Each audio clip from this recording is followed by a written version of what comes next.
أعوذ بالله من الشيطان الرجيم.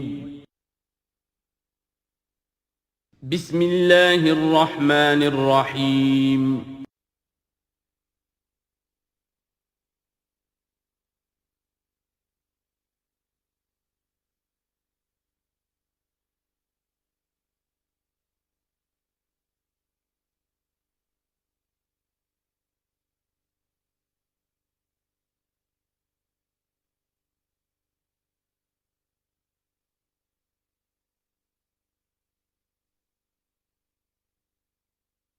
الحمد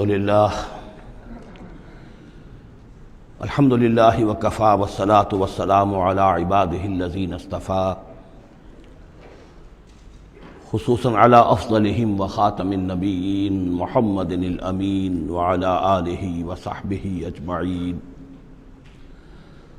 اما بعد فقد قال اللہ تبارک وتعالی کما ورد فی سورۃ مریم سلام علیہا.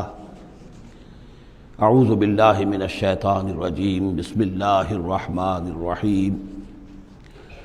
واذکر فی الکتاب موسیٰ انہ کان مخلصا وکان رسولا نبیا ونادیناہ من جانب الطور الایمن وقربناہ نجیا ووہبنا لہ من رحمتنا اخاہ ہارون نبیا. واذکر فی الکتاب اسماعیل انہ کان صادق الوعد وکان رسولا نبیا وکان یأمر اہلہ بالصلاة والزکاة وکان عند ربہ مرضیا. واذکر فی الکتاب ادریس انہ کان صدیقا نبیا ورفعناہ مکانا علیا. صدق اللہ العظیم. رب اشرح لی صدری ویسر لی امری واحلل عقدۃ من لسانی یفقہوا قولی. اللہم ربنا الہمنا رشدنا واعذنا من شرور انفسنا. اللہم ارنا الحق حقا وارزقنا اتباعہ وارنا الباطل باطلا وارزقنا اجتنابہ. اللہم ربنا آنس وحشتنا فی قبورنا وارحمنا بالقرآن العظیم. اللہم اجعلہ لنا اماما ونورا وہدا ورحمہ. اللہم ذکرنا منہ ما نسینا وعلمنا منہ ما جہلنا وارزقنا تلاوتہ آناء اللیل وآناء النہار واجعلہ لنا حجۃ یا رب العالمین آمین. کل ہم نے سورہ مریم کا آغاز کر لیا تھا اور تقریباً نصف کا ہم ترجمہ کر چکے ہیں، لیکن یہ بات بیان ہونے سے رہ گئی کہ مکی اور مدنی صورتوں کے جس تیسرے گروپ میں اس وقت ہم ہیں، جس کی مکیات کا آغاز ہوا تھا سورہ یونس سے، تو اس میں 9 صورتیں ہم پڑھ چکے ہیں. جیسا کہ میں نے عرض کیا، وہ 9 صورتیں تین صورتوں کے سب گروپس کی شکل میں ہیں. ہر سب گروپ میں ایک جوڑا ہے جس کے اندر وہ نسبت زوجیت بتمام و کمال موجود ہے، اور ایک منفرد مزاج کی صورت ہے. سورہ یونس، سورہ ہود ایک جوڑے کی حیثیت سے، سورہ یوسف منفرد ہے، ایک ہی نبی کے حالات پر پوری صورت جو ہے وہ مشتمل ہے. پھر سورہ رعد اور سورہ ابراہیم یہ جوڑے کی شکل میں ہے. سورہ حجر یہ منفرد مزاج کی ہے، بلکہ اس پورے گروپ میں یہ اس اعتبار سے قدرے مختلف نظر آتی ہے کہ اس کا انداز جو ہے وہ ابتدائی زمانے کی صورتوں کا ہے. مضامین کی مناسبت بھی انہی سے ہے. چھوٹی چھوٹی آیتیں ہیں، ردم جو ہے وہ بہت تیز ہے، صوتی آہنگ بہت نمایاں ہے، ڈیوائن میوزک جو ہے، جو ملکوتی غنا ہے، وہ اس میں بہت نمایاں ہے. پھر 3 صورتیں، سورہ نحل سب سے بڑی ہے اس سب گروپ میں، یہ منفرد مزاج کی ہے. لیکن اس کے بعد سورہ بنی اسرائیل اور سورہ کہف یہ ایک نہایت حسین و جمیل جوڑا ہے. اب پھر 3 صورتیں جو آ رہی ہیں، سورہ مریم، پھر سورہ طٰہٰ، سورہ انبیاء. یہاں بھی معاملہ وہی ہے کہ ان میں سے 2 صورتیں جو ہیں سورہ مریم اور سورہ انبیاء، ان میں بڑی گہری مشابہت ہے، اور یہ قصص النبیین کے انداز میں یہاں تذکرہ ہے انبیاء کرام کا، انباء الرسل کے انداز میں نہیں ہے. وہ جو انداز سورہ کہف، سورہ اعراف میں ہم نے دیکھا، سورہ ہود میں ہم نے دیکھا کہ رسول آئے، انہوں نے دعوت دی، قوم نے انکار کیا، قوم ہلاک کر دی گئی. یہ انداز جو انباء الرسل، ایام اللہ، اس کا نہیں ہے. لیکن یہ کہ ایک جو ہے اس سب گروپ میں منفرد صورت ہے، اور وہ ہے سورہ طٰہٰ. یہ اس اعتبار سے کہ تقریباً پوری ایک ہی رسول کے حالات پر مشتمل ہے، حضرت موسیٰ علیہ السلام. 8 میں سے 5 رکوع مسلسل جو ہیں وہ حضرت موسیٰ علیہ السلام کے حالات پر ہیں، اور ان کی ایک نسبت جو معنوی قائم ہو جاتی ہے اس سورہ مبارکہ کی سورہ یوسف کے ساتھ، وہ یہ ہے کہ تاریخی اعتبار سے ہمیں معلوم ہے کہ حضرت یوسف علیہ السلام کے زمانے میں بنی اسرائیل مصر میں جا کر آباد ہوئے، اور حضرت موسیٰ علیہ السلام کے ذریعے سے اللہ تعالیٰ نے انہیں پھر جو مصر میں فرعونیوں نے انہیں جو اپنا غلام بنا لیا تھا اس غلامی سے نجات دلائی، اور وہ واپس مصر سے نکل کر پھر اپنے آبائی وطن جو ہے سمجھیے جو حضرت ابراہیم کا مسکن تھا یعنی فلسطین کی طرف روانہ ہوئے۔ تو ان میں بھی ایک نسبت قائم تو ہو جاتی ہے لیکن وہ فاصلے سے ہے۔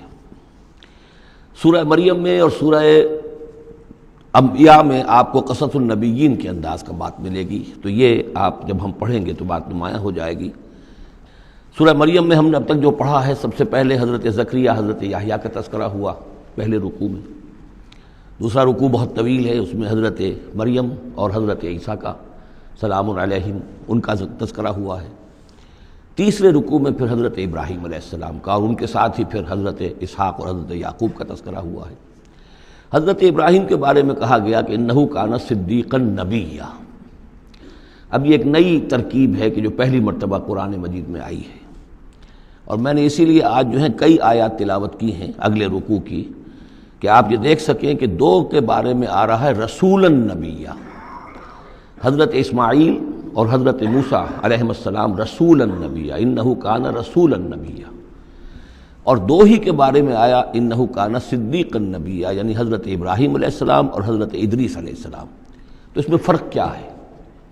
ظاہر بات ہے کہ الفاظ مختلف ہیں، ترکیب مختلف ہے، تو یقیناً ان کا مفہوم جدا ہے، اگرچہ بہت ہی میرے علم کی حد تک کسی نے اس پر توجہ نہیں کی ہے، بلکہ ایک بہت بڑے عالم تھے جو مفسر قرآن بھی ہیں، ان سے جب میں نے تذکرہ کیا تو ان کا کہ کیا واقعی ایسا ہے؟ یعنی یہ کہ وہ تفسیر بھی لکھ چکے تھے لیکن انہوں نے توجہ نہیں کی۔ ہوتا یہ ہے کہ آدمی جب گزر جاتا ہے تیزی کے ساتھ، اگر کسی چیز کی توجہ نہیں ہوتی، کیا واقعی ایسا ہے کہ 2 کے بارے میں ہے رسول النبیہ اور 2 کے بارے میں ہے صدیق النبیہ؟ تو میں نے ان سے سوال کیا تھا کہ اس میں پھر کیا فرق ہے؟ اس کے لیے میں چاہتا ہوں کہ جو جس حد تک کہ مجھ پر وہ بات اللہ تعالیٰ نے منکشف فرمائی ہے وہ آپ پر بھی میں آپ کے ساتھ بھی شیئر کروں، کہ یہ جو ہم پڑھ چکے ہیں، ایک تو سورہ فاتحہ میں اہدنا الصراط المستقیم صراط الذین انعمت علیہم، راستہ ان کا ہمیں دکھا اور ان کے راستے پر چلا جن پر تیرا انعام ہوا۔ اس کی وضاحت سورہ نساء میں آئی، وَمَن يُطِعِ اللَّهَ وَالرَّسُولَ فَأُولَٰئِكَ مَعَ الَّذِينَ أَنْعَمَ اللَّهُ عَلَيْهِم مِّنَ النَّبِيِّينَ وَالصِّدِّيقِينَ وَالشُّهَدَاءِ وَالصَّالِحِينَ وَحَسُنَ أُولَٰئِكَ رَفِیقًا۔ یہ منعم علیہم جو ہیں، جن پر اللہ تعالیٰ کا انعام ہوا ہے، یہ جو جماعت ہے منعم علیہم کی، اس کے 4 درجات ہیں۔ اوپر سے چلیں گے تو انبیاء سب سے اوپر ہیں، پھر نیچے ان کے درجہ ہے صدیقین کا، پھر ان سے نیچے شہداء کا، اور پھر بیس لائن سمجھیے کہ وہ صالحین مومنین جو نیک دل مسلمان ہیں، مخلص ہیں، صادق القول ہیں، صادق الایمان ہیں، یہ گویا کہ بیس لائن ہے۔ نیچے سے چلیں گے تو اس بیس لائن سے اگر کوشش ترقی کرے گا تو پھر درجہ اس کے لیے کیا ہے؟ شہادت کا ہے، اس کے اوپر ایک درجہ صدیقیت کا ہے، اور یہ آخری درجہ ہے، اس لیے کہ اس سے آگے نبوت کا جو درجہ ہے وہ اکتسابی نہیں ہے، وہ تو وہبی ہے، اور وہ دروازہ بھی اب بند ہو چکا، وہ ہمیشہ کے لیے وہ آؤٹ آف باؤنڈز ہے اب نوع انسانی کے لیے، وہ نبوت کا دروازہ بند ہو چکا۔ یہ صدیقین اور شہداء کے درمیان کیا فرق ہوتا ہے، اس کو اب سمجھ لینا چاہیے، اور اس کو جدید سائیکالوجی کی 2 اصطلاحات کے حوالے سے آپ بڑی آسانی سے سمجھ سکیں گے۔ اللہ تعالیٰ نے عام طور پر انسانوں کو 2 مختلف مزاجوں پر بنایا ہے، ایکسٹروورٹس، انٹروورٹس۔ کچھ لوگ ہوتے ہیں کہ جو باہر کی دنیا سے انہیں زیادہ دلچسپی ہوتی ہے، کچھ کھیل کود میں، سیر میں، باغ، یہ وہ، باہر کی دنیا سے ملنا جلنا، لوگوں سے ملیں گے، وہ پبلک میں ہوں گے، مجلس میں ہوں گے تو زیادہ چہکیں گے، زیادہ خوش ہوں گے۔ کچھ لوگ برعکس مزاج کے ہوتے ہیں، وہ درومبین قسم کے لوگ ہوتے ہیں، انٹروورٹس۔ وہ اپنے خیالات ہی میں مگن رہتے ہیں، غور و فکر کرتے ہیں، سوچ بچار کرتے ہیں، انہیں تنہائی زیادہ پسند ہوتی ہے، تنہائی میں وہ زیادہ خوش رہتے ہیں۔ تو یہ ایکسٹروورٹس اور انٹروورٹس 2 مزاج ہیں بنیادی طور پر، اللہ تعالیٰ نے بنائے ہیں مختلف مزاج جو ہیں۔ اور ایک ہوتی ہے تیسری ایک کیفیت کہ جس میں یہ دونوں چیزیں بڑے توازن کے ساتھ ہو، ایمبیورٹ۔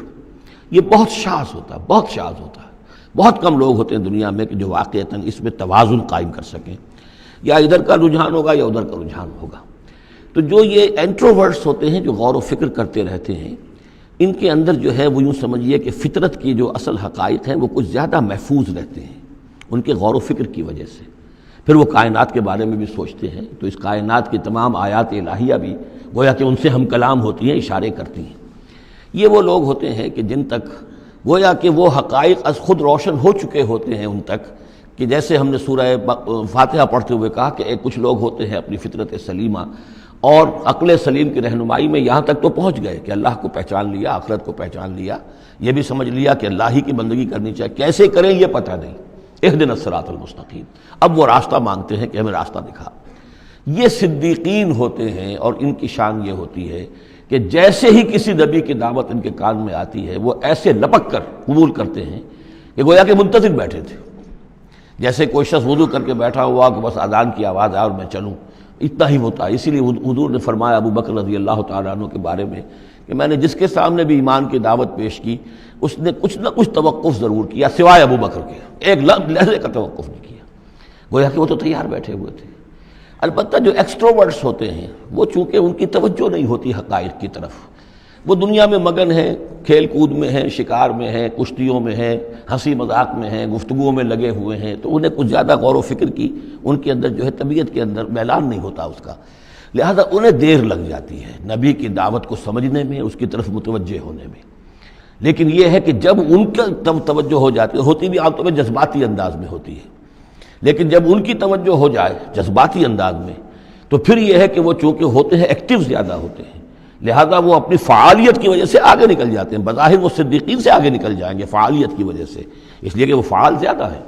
اب اس کی مثال حضرت عمر ہے، حضرت حمزہ ہے رضی اللہ تعالیٰ عنہما، 6 سال لگ گئے۔ حضرت عمر کے بارے میں تو آپ کہہ سکتے ہیں کہ سب کوئی گھرانہ مختلف تھا، وہ بنو عدی میں سے تھے، حضور بنو ہاشم میں سے تھے، لیکن حضرت حمزہ کو کیوں دیر لگ گئی؟ 6 سال، سگے چچا ہیں، دودھ شریک بھائی ہیں، ساتھ کے کھیلے ہم جولی ہیں، نہایت محبت کرنے والے حضور سے، اور اسی کیفیت کے اندر وہ ایمان لائے ہیں کہ ایک روز آئے باہر سے، شکار کھیل کر آ رہے تھے، کئی دن باہر رہے تھے، واپس آئے تو ابھی گھر میں داخل نہیں ہوئے تھے، لونڈی نے کہا کہ آج تو ابو جہل نے بڑی گستاخی کی ہے آپ کے بھتیجے کے ساتھ، اور بس یہ سنتے ہی آگ بگولا ہو کر گئے ہیں، کمان جا کے ماری ابو جہل کے سر میں کہ تم نے یہ کیا ہے، اور اسی وقت کا اچھا میں اس پر ایمان لایا، آؤ کرو مقابلہ تم، یہ ان کے ایمان کا معاملہ ہے۔ تو یہ حمزہ ہے، اسی طرح حضرت عمر ہیں، چلے تھے حضور کو قتل کرنے کے ارادے سے، لیکن اپنی بہن کے اندر جو دیکھی، اس کے اندر یہ کہاں سے اتنی استقامت آ گئی کہ بھائی جان چاہے آپ ہمیں قتل کر دیں، جان سے مار دیں، لیکن اب یہ جو دین ہم نے قبول کیا اس کو ہم چھوڑنے والے نہیں ہیں۔ بہنوئی کو تو مار مار کے لہو لہان کر دیا تھا سعید ابن زید کو، بہن کو بھی مارا ہے، لیکن پھر اچانک بدل گئے، پھر وہی عمر جو ہے جو تلوار ننگی لے کے چلا تھا قتل کرنے کے ارادے سے، گردن میں تلوار حمائل کیے ہوئے جیسے غلام ہوتے ہیں، ان کے ہاں غلاموں کا رواج یہ تھا، ان کی تلواریں گردنوں میں حمائل ہوتی تھی، وہ آ رہا ہے اور ایمان لا رہا ہے۔ تو یہ ہے شہداء، صدیقین اور شہداء۔ تو اب مزاج جو ہے انبیاء میں بھی آپ کو ملے گا، کچھ لوگوں کا مزاج شہداء سے مناسبت رکھتا ہے۔ حضرت اسماعیل کا آپ نے سنا ہوگا، یہ واقعات قصوں میں آتے ہیں، وہ شکار جیسے کہ حضرت حمزہ کی کیفیت ہے، وہ نکل جاتے تھے، حضرت ابراہیم 2 مرتبہ گئے ہیں، ملاقات ہی نہیں ہوئی، اس لیے کہ وہ اپنے شکار پر نکلے ہوئے تھے۔ اس طرح کا معاملہ حضرت اسماعیل کا تھا۔ حضرت موسیٰ بھی جلالی مزاج کے آدمی تھے، ایک آدمی کو مکہ مارا ہے اور اس کی جان نکال دی ہے۔ حضرت ابراہیم وہ دوسری قسم، وہ صدیق النبی، ان کے مزاج جو ہے وہ اس نوعیت کا، صدیقیت کے ساتھ مناسبت رکھنے والا۔ تو نبوت تو ان کو بھی ملی، نبوت ان کو بھی ملی، لیکن مزاجی فرق کی وجہ سے ایک صدیق نبی ہے اور ایک رسول نبی ہے، اس لیے کہ رسول کے ساتھ جو لفظ مناسبت رکھتا ہے وہ شہادت ہے۔ تمام رسول شاہد بنا کر بھیجے گئے ہیں۔ یہ جو کار رسالت ہے، تبلیغ اور اتمام حجت، اس کے اندر تو عمل کا پہلو زیادہ ہے، اور اس میں پھر شہداء زیادہ نمایاں ہوتے ہیں۔ تو رسولوں کے لیے تو ہے ہی یہ، یا ایھا النبی انا ارسلناک شاہدا ومبشرا ونذیرا وداعیا الی اللہ باذنہ وسراجا منیرا، اور جیسے کہ ہم نے پڑھا وکیف اذا جئنا من کل امۃ بشہید، تو رسولوں کے ساتھ مناسبت لفظ کی جو ہے وہ شہادت کی ہے۔ تو گویا کہ شہداء کا مزاج رکھنے والے جو نبی ملے وہ رسول النبی ہیں، اور صدیقیت کا مزاج رکھنے والے جن کو نبوت مل گئی وہ صدیق نبی ہیں۔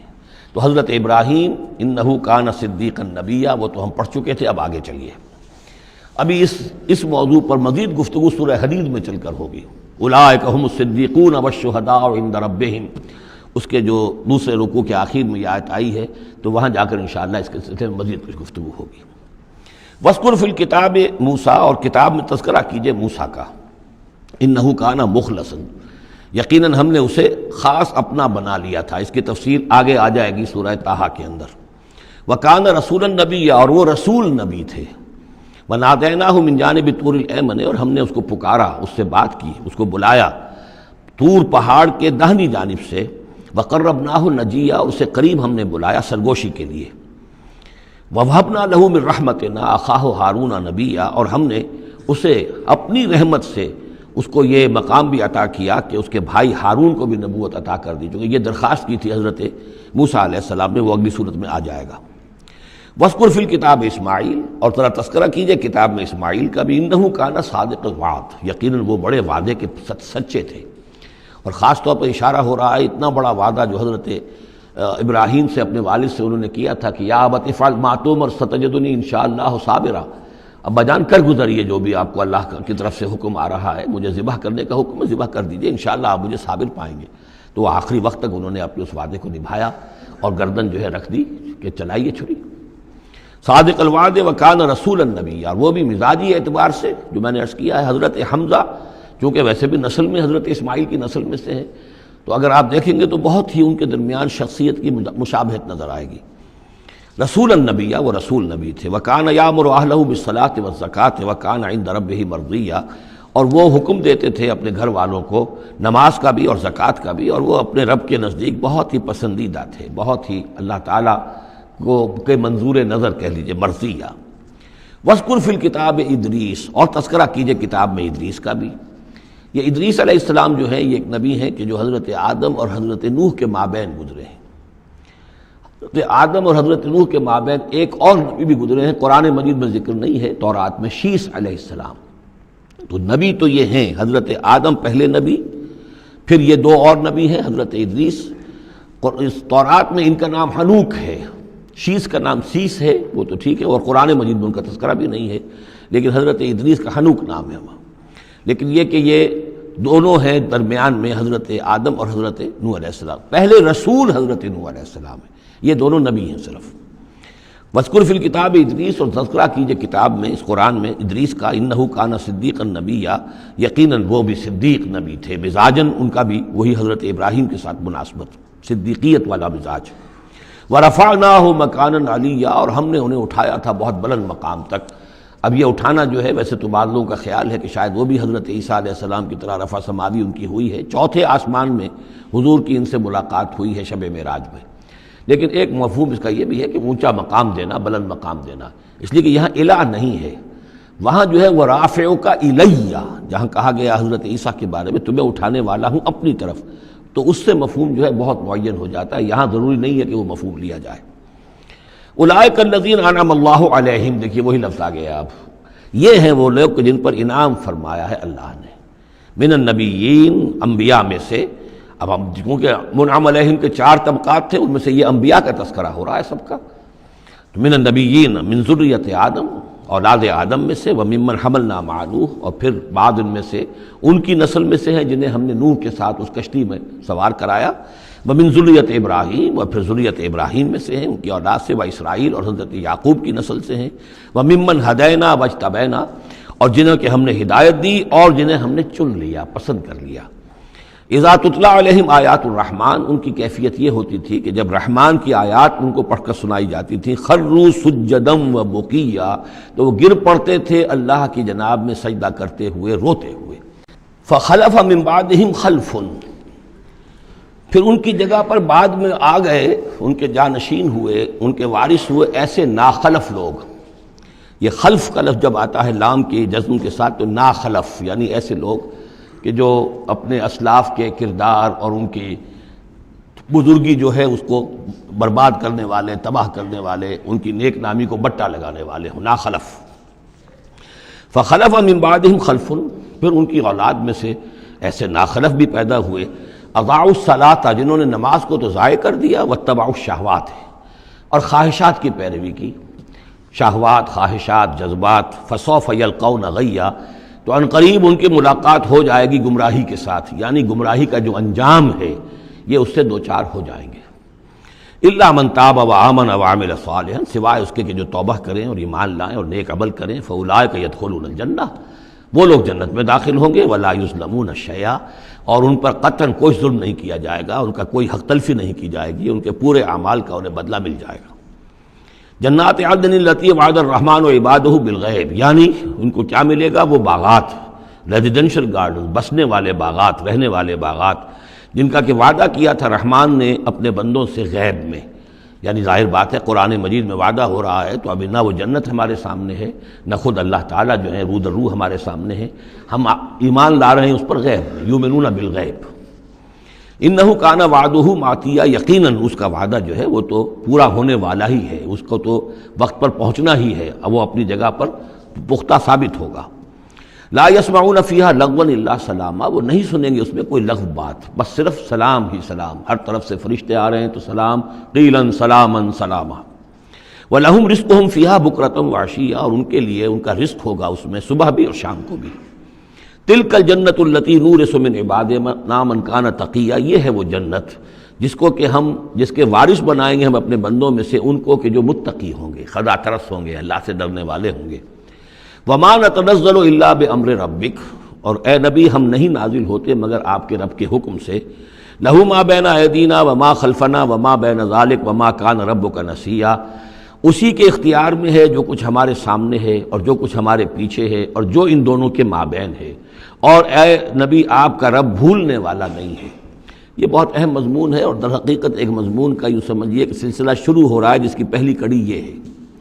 اس کو یوں سمجھیے کہ حضور صلی اللہ علیہ وسلم کو جو قرآن مجید سے شغف تھا اور محبت تھی اور شوق تھا آپ کا، تو جو وقفہ پڑ جاتا تھا وہی میں، وہ آپ پر بڑا شاخ گزرتا تھا۔ آپ چاہتے تھے کہ وہی جلدی جلدی آئے تاکہ آپ اس سے اور اپنے وجود پرنور کو مزید منور کریں۔ آپ جو ہے قرآن مجید سے جو آپ کو عشق تھا اس کے بنا پر اس میں آپ کو اجلت رہتی تھی کہ جلدی آئے قرآن۔ تو اس حوالے سے آپ نے حضرت جبرائیل سے شکوہ کیا کہ آپ وقفے وقفے سے آتے ہیں، ہم انتظار کرتے رہتے ہیں۔ اس کا یہ جواب ہے جو جہاں دیا جا رہا ہے، وَمَا نَتَنَزَّلُ إِلَّا بِأَمْرِ رَبِّكَ، اے نبی ہم اپنی مرضی سے نہیں نازل ہو سکتے، ہم نہیں نازل ہوتے مگر آپ کے رب کے حکم سے۔ لَهُ مَا بَيْنَ أَيْدِينَا، یہ بہت ہی یعنی یوں سمجھیے کہ گہرے الفاظ ہیں۔ لَهُ مَا بَيْنَ أَيْدِينَا وَمَا خَلْفَنَا، جو ہمارے آگے ہے اس کا اختیار بھی اللہ ہی کا ہے، جو ہمارے پیچھے ہے اس کا اختیار بھی اللہ ہی کا ہے۔ وَمَا بَيْنَهُمَا وَمَا بَيْنَ ذَلِكَ، آگے اور پیچھے کے مابین کون ہے پھر؟ ہم، میں، میرا وجود، میرے آگے میرے پیچھے، اور ان دونوں کے درمیان کون ہے؟ میں گویا کہ بالکلیہ اللہ تعالیٰ کے حکم کے تابع ہوں۔ فرشتے کی یہی شان ہے کہ فرشتہ جو ہے یفعلون ما یؤمرون، جو حکم ملتا ہے، لا یعصون اللہ ما امرہم، ان کا معاملہ یہ ہے کہ جو بھی اللہ کا حکم ہے گویا کہ وہ تو اس سے سرتابی نہیں کرتے، سرے منہ اس میں فرق نہیں ڈالتے۔ وَمَا نَتَنَزَّلُ إِلَّا بِأَمْرِ رَبِّكَ، ہم نہیں اترتے یا اتر سکتے مگر آپ کے رب کے حکم سے، جب اسی کی مصلحت اور اسی کی مشیت ہوتی ہے وہ وہی دے کر ہمیں بھیجتا ہے۔ لَهُ مَا بَيْنَ أَيْدِينَا وَمَا خَلْفَنَا وَمَا بَيْنَ ذَلِكَ وَمَا كَانَ رَبُّكَ نَسِيًّا، اور اے نبی یہ جو کچھ تاخیر ہو جاتی ہے کسی بھول کی وجہ سے نہیں ہے کہ اللہ کو کوئی نسیان لاحق ہو گیا ہے تو تھوڑی دیر کے لیے توجہ کہیں اور ہو گئی ہے، معاذ اللہ، تیرا رب جو ہے بھولنے والا نہیں ہے، بلکہ یہ حکمت کے تحت ہے، اللہ تعالیٰ کی مشیت ہی ہے۔ كَذَلِكَ لِنُثَبِّتَ بِهِ فُؤَادَكَ رَتَّلْنَاهُ تَرْتِيلًا، وہ جو ہم پڑھ چکے سورہ بنی اسرائیل میں بھی، وَقُرْآنًا فَرَقْنَاهُ لِتَقْرَأَهُ عَلَى النَّاسِ عَلَى مُكْثٍ وَنَزَّلْنَاهُ تَنزِيلًا، یہ ہماری حکمت ہے کہ ذرا وقفے وقفے سے آپ یہ قرآن لوگوں کو پڑھ کر سنائیں۔ رب السماوات والارض، وہ رب ہے آسمانوں کا اور زمین کا، وما بینہما، اور جو ان دونوں کے مابین ہے، فاعبدہ، پس اسی کی بندگی اور پرستش کیجیے، واصطبر علیہ لعبادتہ، اور اس کی عبادت کے اوپر پوری طرح جمے رہیے، صبر کیجیے۔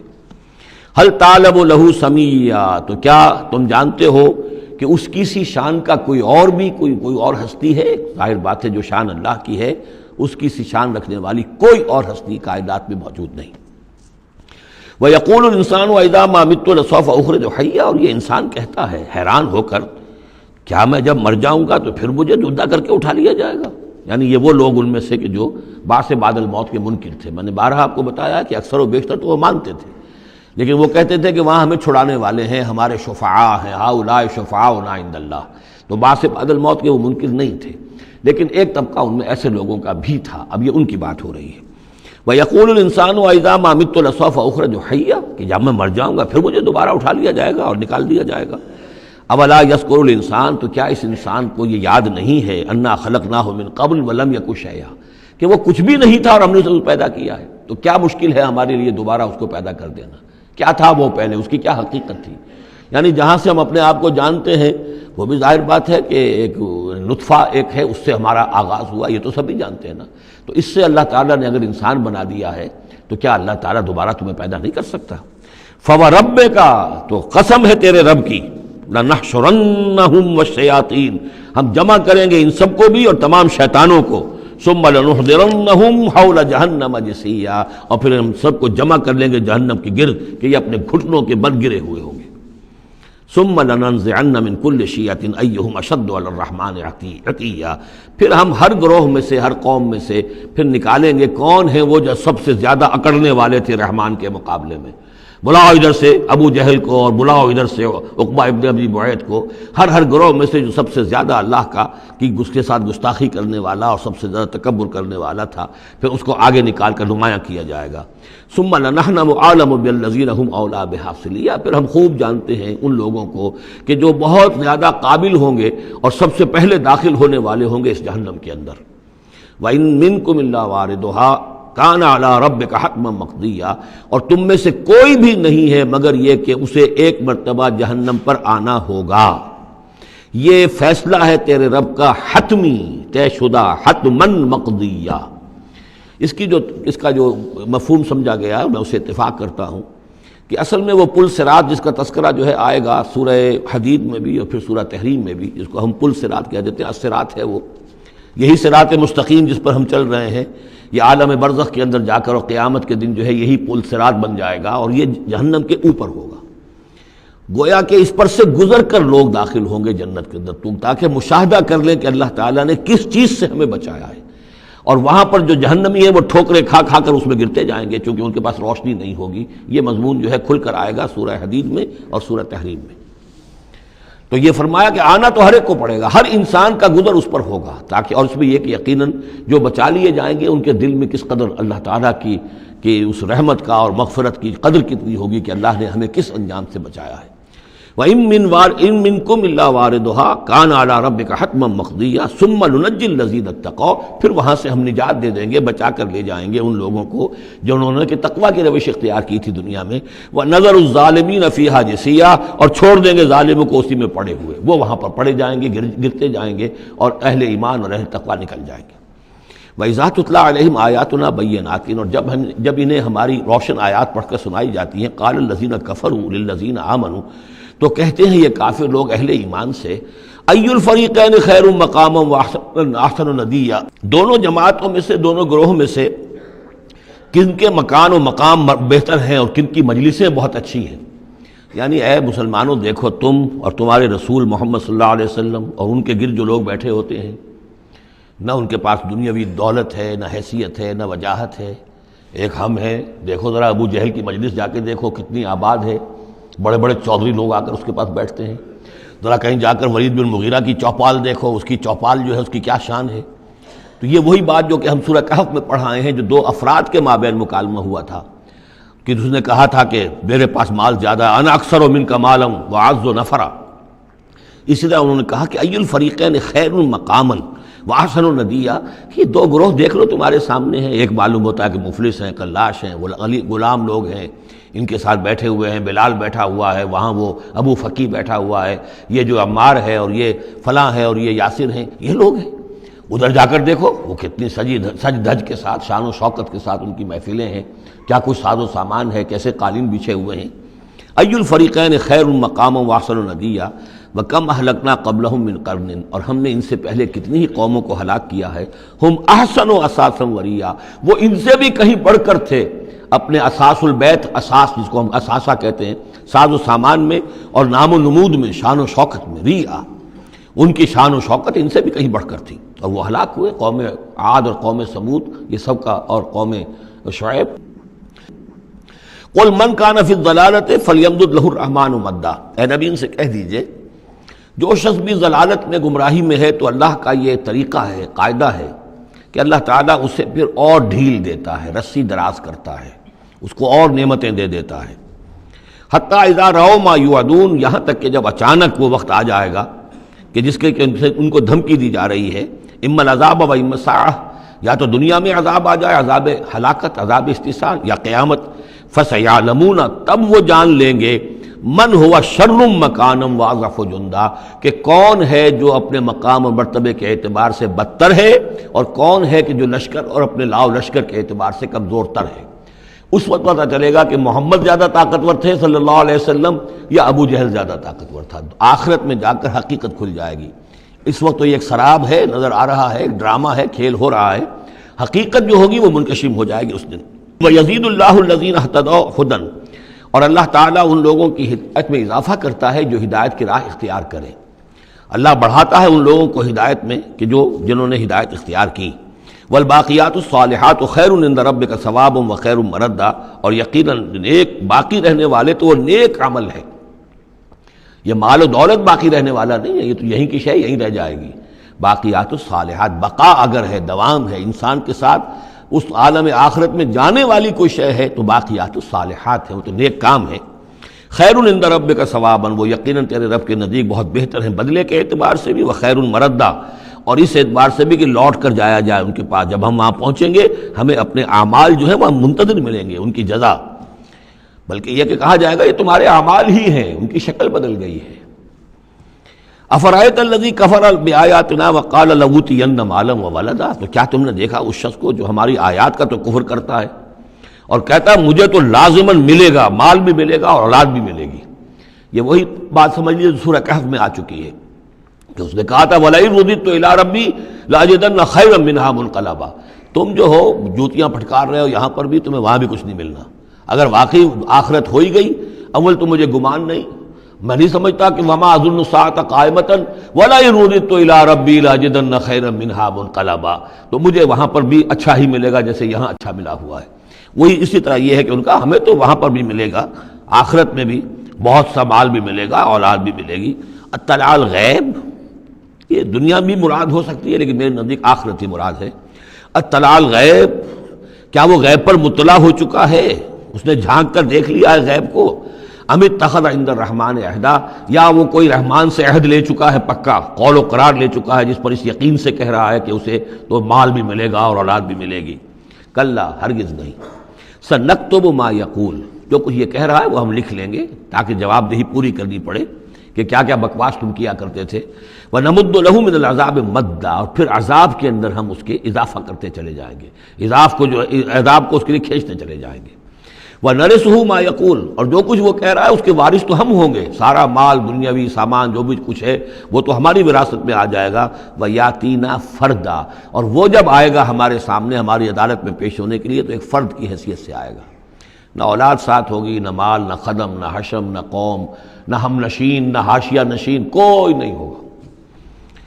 وَاتَّخَذُوا مِن دُونِ اللَّهِ آلِهَةً، انہوں نے اللہ کے سوا کچھ اختیار کر لیے ہیں اپنے معبود، لِيَكُونُوا لَهُمْ عِزًّا، تاکہ وہ ان کے مددگار بنے، ان کے لیے سہارا بنے، پشت پناہ بنے، اللہ کے ہاں انہیں کچھ چھڑا سکے عذاب سے۔ کلا، ہرگز نہیں۔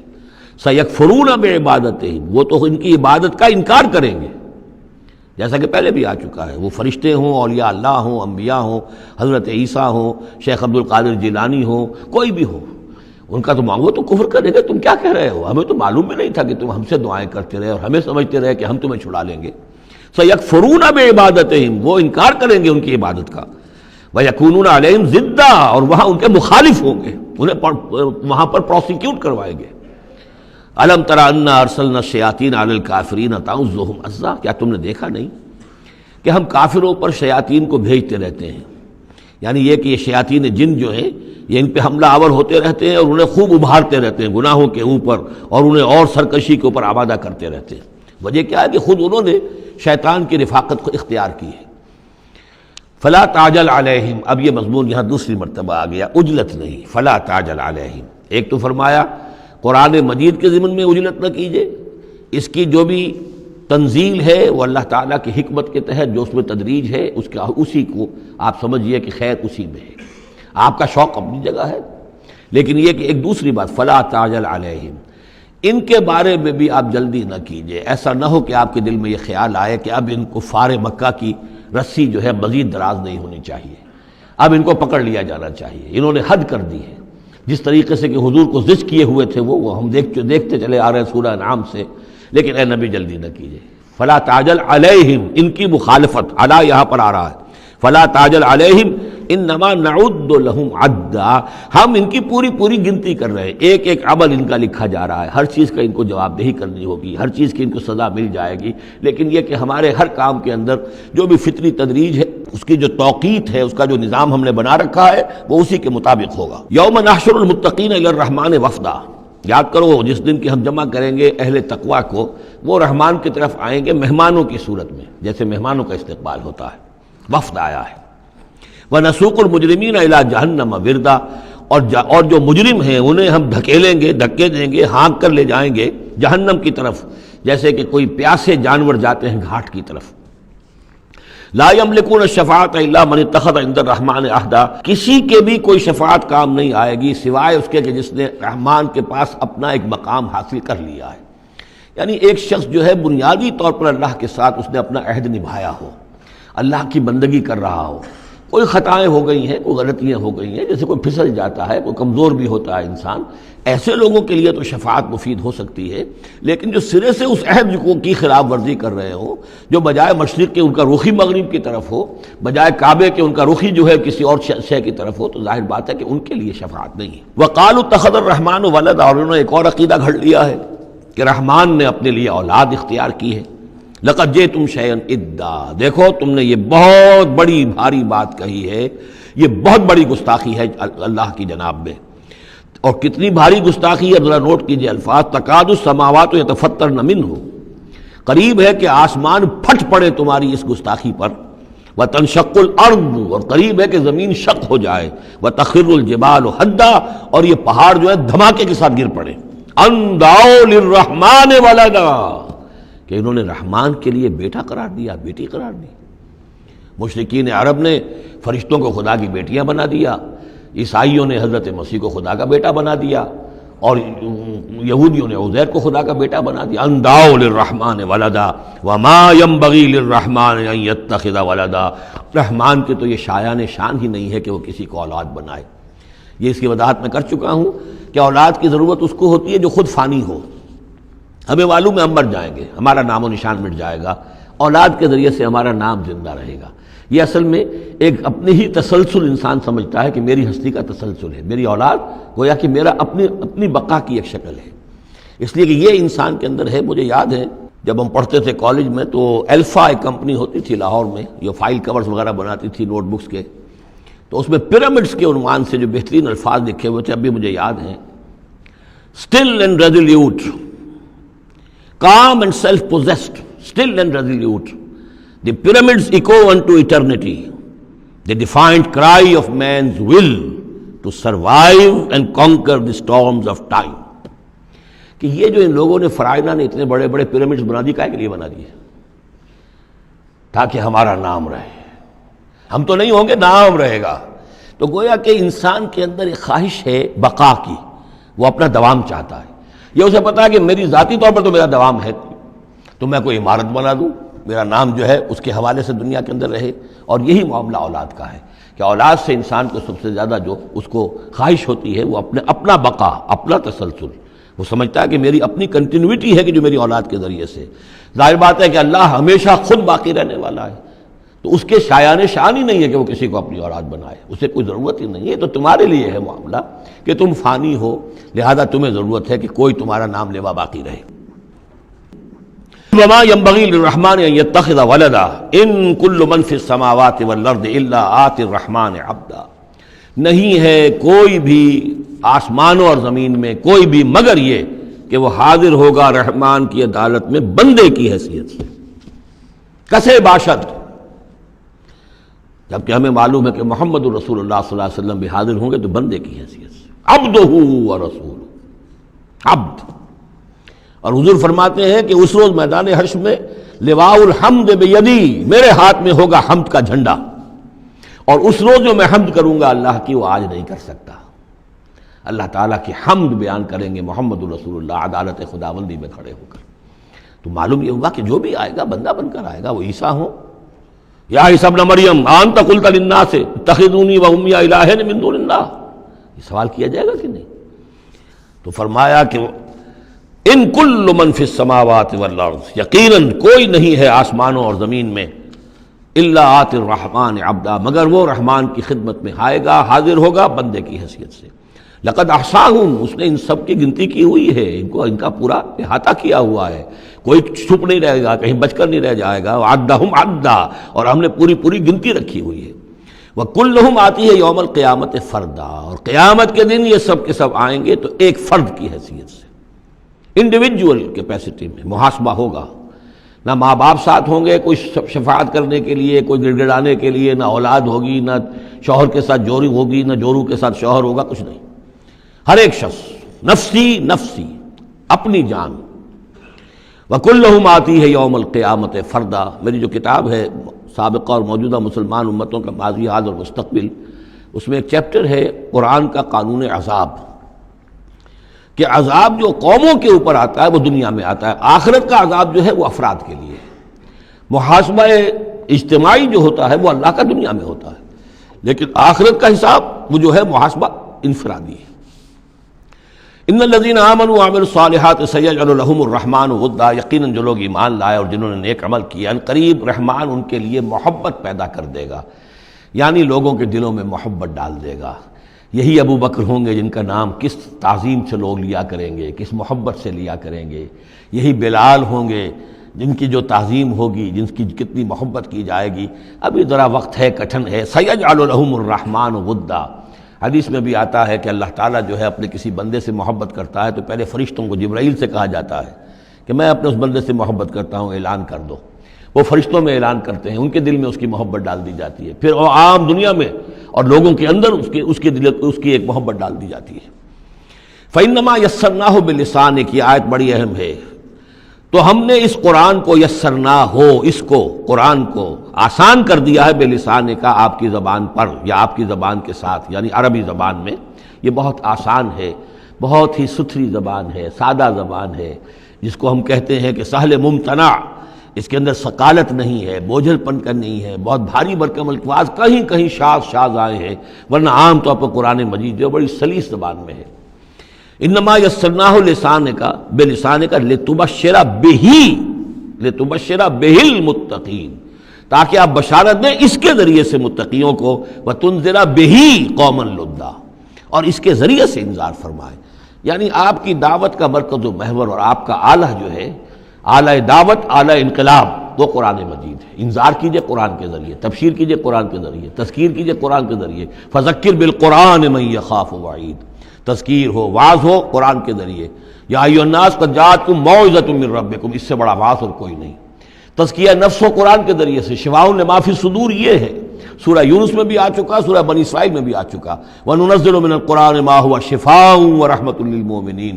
تو قرآن مجید ہی در حقیقت دعوت اور تربیت کا اور تعلیم کا گویا کہ اس کا محور ہے، مرکز و محور۔ فَإِنَّمَا يَسَّرْنَاهُ بِلِسَانِكَ لِتُبَشِّرَ بِهِ الْمُتَّقِينَ وَتُنذِرَ بِهِ قَوْمًا لُدًّا وَكَمْ أَهْلَكْنَا قَبْلَهُم مِّن قَرْنٍ، اور ان سے پہلے ہم نے کتنی ہی قوموں کو ہلاک کیا۔ هَلْ تُحِسُّ مِنْهُم مِّنْ أَحَدٍ، ان میں سے کسی کی کوئی آہٹ تمہیں نظر آتی ہے؟ کہیں کوئی باقی ہے نام و نشان؟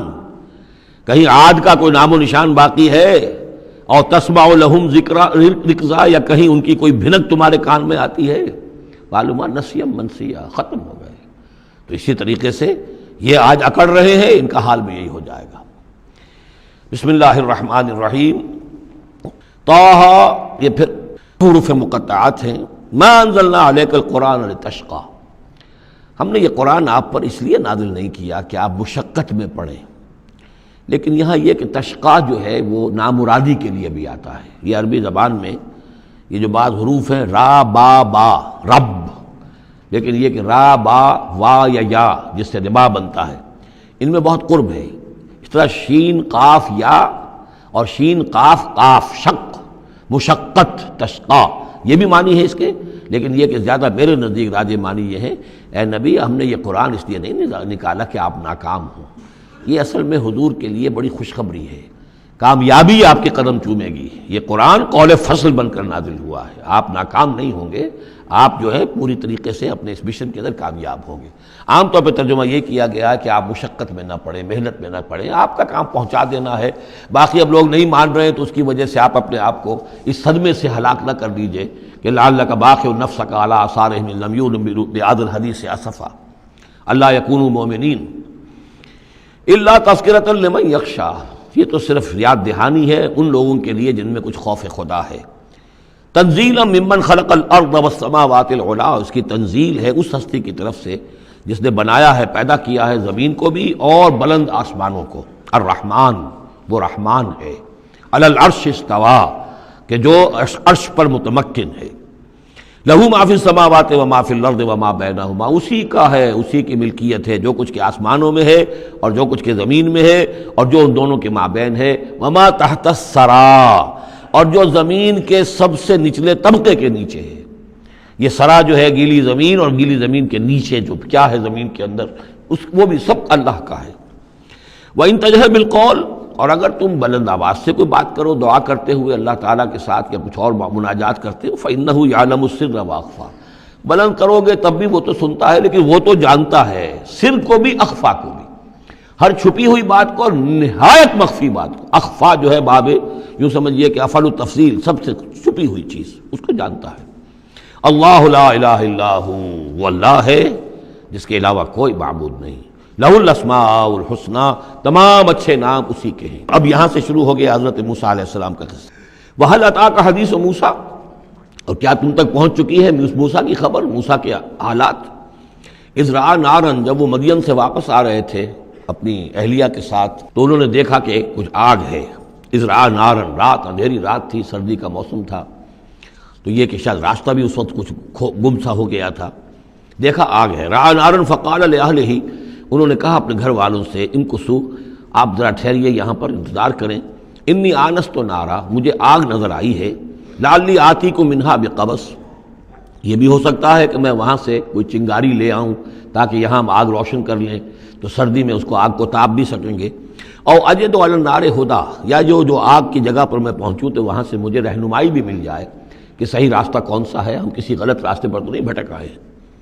فلما اتاہا، جب پہنچے اس آگ کے قریب، نودی یا موسیٰ، تو آواز آئی، ندا کی گئی، اے موسیٰ انی انا ربک، یہ جسے تم آگ سمجھ کر آئے ہو، اس آگ کے پردے میں تو خود میں ہوں، میں تیرا رب ہوں، انی انا ربک، میں تیرا پروردگار ہوں، فخلع نعلیک، اپنی جوتیاں اتار دو، انک بالوادی المقدس طویٰ، اس لیے کہ اس وقت تم ایک بڑے پاک وادی میں، مقدس میں، طویٰ میں ہو، وانا اخترتک، اور میں نے تمہیں اختیار کر لیا ہے، پسند کر لیا ہے، چن لیا ہے، ایک بڑے مشن کے لیے تمہارا سلیکشن ہو گیا ہے۔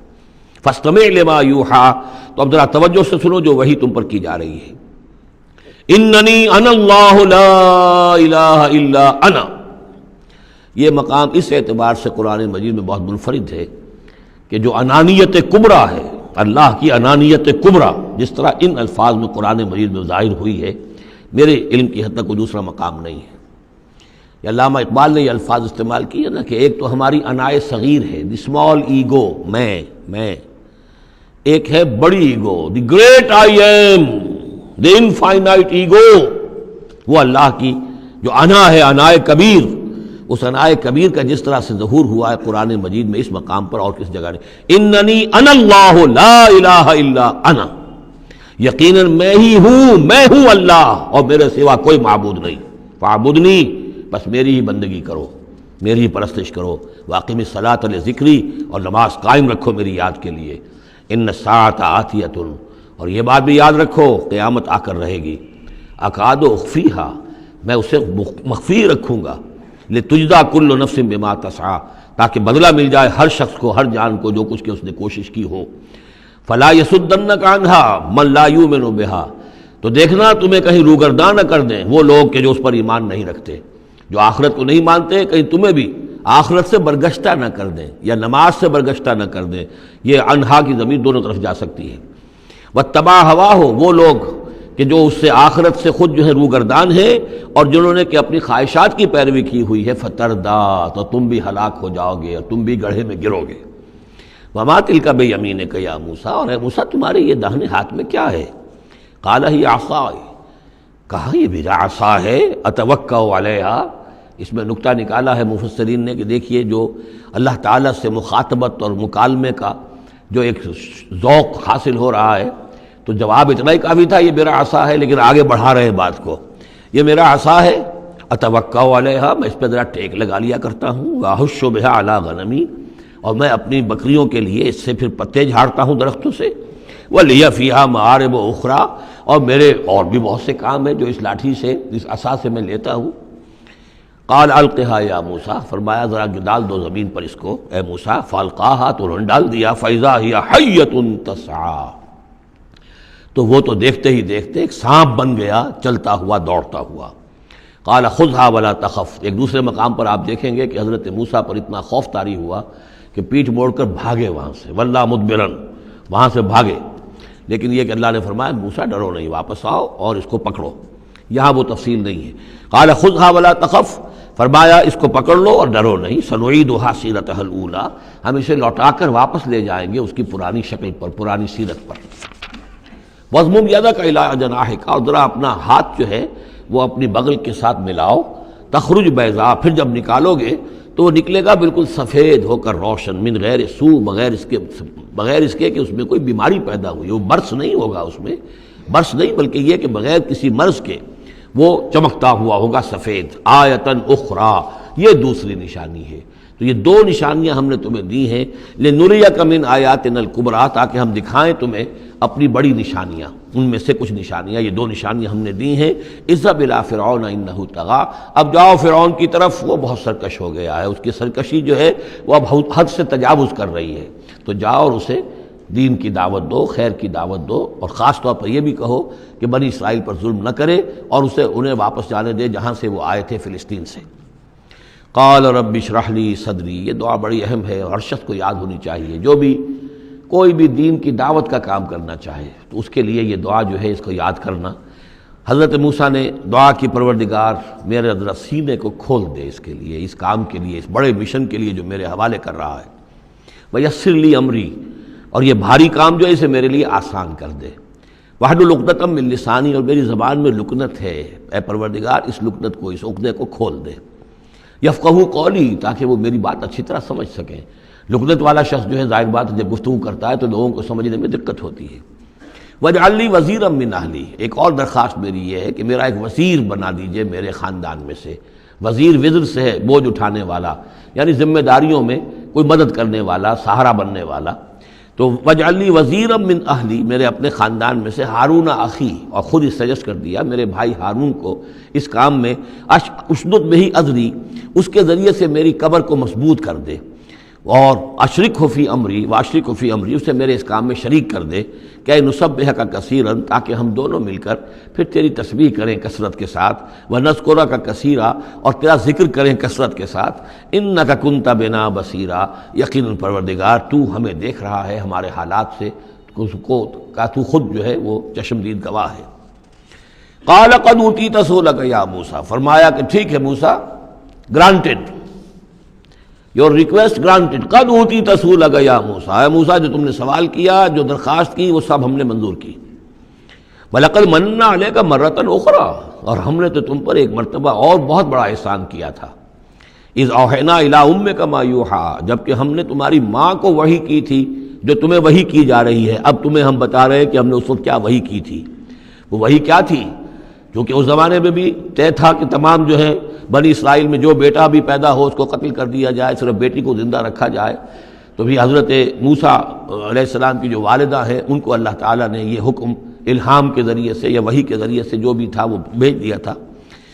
اب کہہ دیا تھا اقذفیہ فی التابوت، کہ اس کو ذرا ایک صندوق میں بند کرو، فاقذفیہ فی الیم، اور پھر اسے دریا میں ڈال دو، فلیلقہ الیم بالساحل، دریا اسے ساحل پر لے جائے گا، ساحل پر رکھ دے گا۔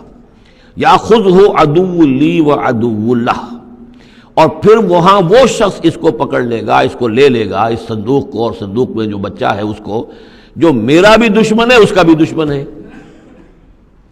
لیکن یہ کہ ہم بچائیں گے۔ اب اس سے آگے جو ہے حضرت موسیٰ کی والدہ سے کیا کہا، اس سے آگے اب خود اپنی بات شروع کر دی اللہ تعالیٰ نے. یہ اللہ قرآن کا یہ اسلوب ہے، پوری بات نہیں، باقی یہ کہ فل ان دی گیپس، باقی ساری گفتگو جو ہے وہ آپ خود جو ہے اس پورے سیاق و سباق سے سمجھ سکتے ہیں. وَأَلْقَيْتُ عَلَيْكَ مَحَبَّةً مِّنِّي، اور ہم نے اے موسیٰ تمہارے اوپر اپنی خاص ایک محبت کا پرتو ڈال دیا. بڑی موہنی صورت، بڑی موہنی صورت، دیکھتے ہی گرویدہ ہو جائیں. اب اللہ نے کہا محبتم منی، القیت علیک محبتم منی، یعنی یہ کہ وہ پورا نقشہ اب یہاں پر جو ہے کہ وہ ساحل میں وہ صندوق ڈال دیا گیا، وہ چلتا گیا، اور وہ ساتھ ہی اس کی بہن سے، حضرت موسیٰ کی بڑی بہن تھی ہمشیرہ تھی، کہہ دیا کہ ساحل کے ساتھ ساتھ تم جاتے بھی رہو، چلتی رہو، دیکھو کہاں جاتا ہے، یہ کیا ہوتا ہے. اور اس نے جا کے بتا بھی دیا کہ وہ محل میں پہنچ گیا ہے صندوق. وہ صندوق کھولا گیا، بچہ نکل آیا، اور اس وقت جو ہے وہ تو قتل کرنے پر تلا ہوا تھا فرعون، لیکن یہ کہ وہ حضرت آسیہ جو تھی بنی اسرائیل ہی میں سے اور بڑی نیک عورت تھی، اور وہ فرعون کے گھر میں تھی اس وقت، انہوں نے کہا کہ قرۃ لی ولک، یہ قرۃ عین لی ولک، یہ میری اور تمہاری لیے آنکھوں کی ٹھنڈک بنے گا، ہمیں اللہ نے اولاد نہیں دی، اسے قتل نہ کرو. اور ادھر اللہ تعالیٰ نے ایسا ان کے چہرے کے اوپر جو ہے وہ ایسے اثرات پیدا کر دیے تھے کہ دیکھتے ہی کوئی شخص جو ہے وہ بالکل ان کا گرویدہ ہو جائے. وَأَلْقَيْتُ عَلَيْكَ مَحَبَّةً مِّنِّي، میں نے خاص اپنی طرف سے تمہارے اوپر ایک اپنی محبت کا پرتو ڈالا.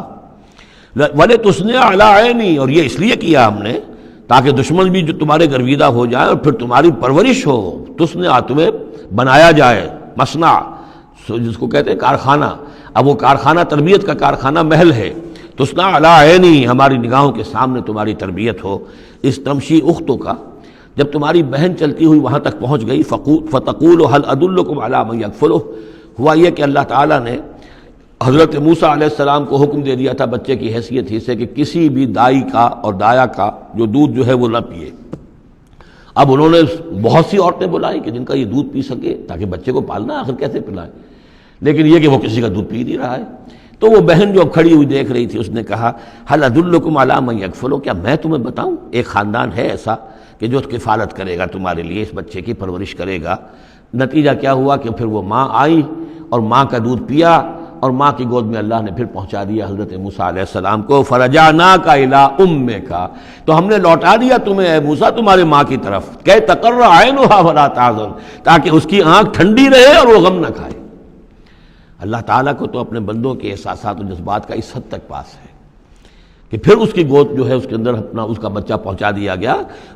فرجعناک الی امک کہ تقر عینھا ولا تحزن، تاکہ اس کی آنکھ ٹھنڈی رہے اور وہ حزن میں مبتلا نہ ہو. وقتلت نفسا، اور اے موسیٰ پھر جب تم جوان ہوئے تو تمہارے ہاتھوں ایک جان قتل ہو گئی تھی، تم نے ایک قبطی کو قتل کر دیا تھا.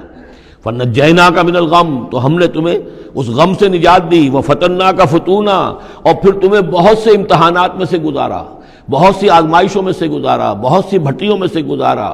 فلبثت سنین فی اہل مدین، یہ سورہ قصص میں آئے گی ساری تفصیل، جس کو یہاں پر 2-3 آیتوں میں بیان کیا گیا ہے، اس کی تفصیل سورہ قصص میں. فلبثت سنین فی اہل مدین، پھر تم اہل مدین میں رہے کئی سال. ثم جئت علی قدری یا موسیٰ، پھر اے موسیٰ جو یہاں آئے ہو تو یوں نہ سمجھو کہ اچانک آ گئے ہو، یہ تمہیں تقدیر لے کر آئی ہے، میرا فیصلہ لے کر آیا ہے. یہ سارا معاملہ جو ہے یہ پلانڈ ہے، یہ ہم نے اس طریقے سے کیا ہے. یہ ساری چیز جو ہے یہ از خود نہیں ہو گئی ہے، للٹپ نہیں ہو گئی ہے، یہ کوئی اندھا بہرا جو ہے وہ چانس نہیں ہے. ثم جئت علی قدری یا موسیٰ واصطنعتک لنفسی، اور میں نے تمہیں بنایا ہے، تیار کیا ہے. یہ صنعت ہی سے اصطناع، باب افتعال، لیکن صاد کی مناسبت سے تیج ہے وہ توئے میں بدل گئی ہے. میں نے تمہیں تیار کیا ہے، خاص طور پر تمہارے اندر خصوصی صلاحیتیں پیدا کی ہیں، تمہیں خاص طور پر بادشاہ کے محل میں پرورش کروایا ہے، اس لیے کہ مجھے تم سے ایک بڑا کام لینا ہے. واصطنعتک لنفسی اذهب انت واخوک بآیاتی ولا تنیا فی ذکری، جاؤ تم اور تمہارا بھائی میری یہ نشانیاں لے جاؤ اور دیکھنا میرے ذکر میں سستی نہ کرنا. اذهبا الی فرعون انه طغى، جاؤ تم دونوں فرعون کی طرف، وہ یقیناً بہت سرکش ہو گیا ہے. فقولا له قولا لینا لعله يتذکر او یخشی، تو دیکھو جا کر وہاں پر بات کرنا اس سے بڑی نرم، ایسا تاکہ شاید کہ وہ سوچے یا اس کے دل میں بھی خوف پیدا ہو جائے. قالا ربنا اننا نخاف ان یفرط علینا، انہوں نے کہا پروردگار ہمیں تو اندیشہ یہ ہے کہ وہ اچانک ہم پر پھٹ پڑے، بھڑک اٹھے اور ہمارے اوپر بھبک پڑے اور یطغی یہاں پر کوئی زیادتی کرے. قال لا تخافا، فرمایا نہیں تم دونوں ڈرو نہیں، اننی معکما اسمع و ارا، میں تم دونوں کے ساتھ ہی ہوں، ہر بات سنوں گا بھی، سنتا بھی ہوں، دیکھوں گا اور دیکھتا ہوں۔ بارک اللہ لی ولکم فی القرآن العظیم ونفعنی وإیاکم بالآیات والذکر الحکیم۔